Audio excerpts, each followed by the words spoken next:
Selamat pagi, saudara-saudaraku. Yakinlah bahwa kasih Allah itu begitu tinggi, begitu dalam, begitu luas. Dan bersyukurlah untuk kasih Tuhan yang Tuhan berikan kepada kita. Saudara, hati manusia diibaratkan seperti sebuah ruang. Kalau ia adalah sebuah ruang, apa yang mengisi ruang hati kita?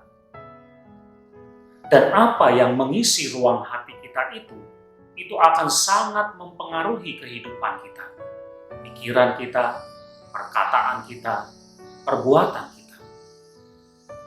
Misalnya, saudara, kalau yang mengisi ruang hati kita itu adalah kemarahan, maka kita akan menjadi seorang pembenci, seorang yang berpikir untuk membalas, seorang yang mengumpat dengan kata-kata, cacian, makian,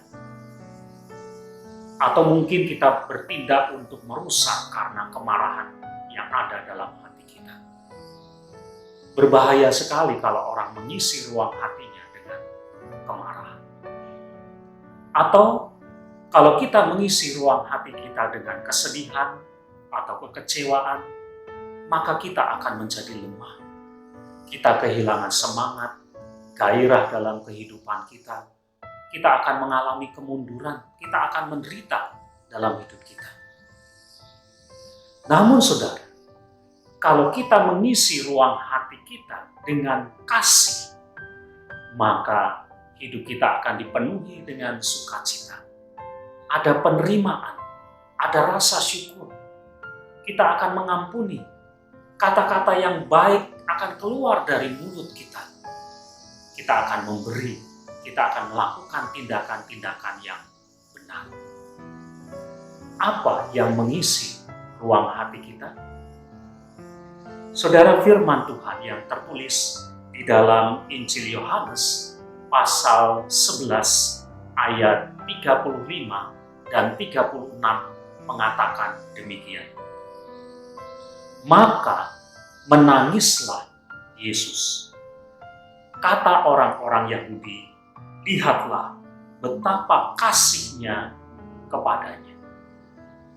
Tuhan Yesus mengasihi Lazarus, Marta, dan Maria. Dan juga mengasihi semua orang, termasuk kita.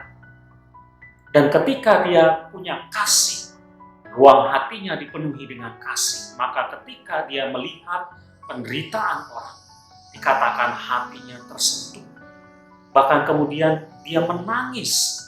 Ya, Tuhan Yesus menangis. Lalu kemudian dia berbuat sesuatu untuk menolong kita. Saudara, jangan sampai kita mengisi ruang hati kita dengan hal-hal yang jelek, dengan hal-hal yang negatif, dengan hal-hal yang buruk, dengan hal-hal yang jahat.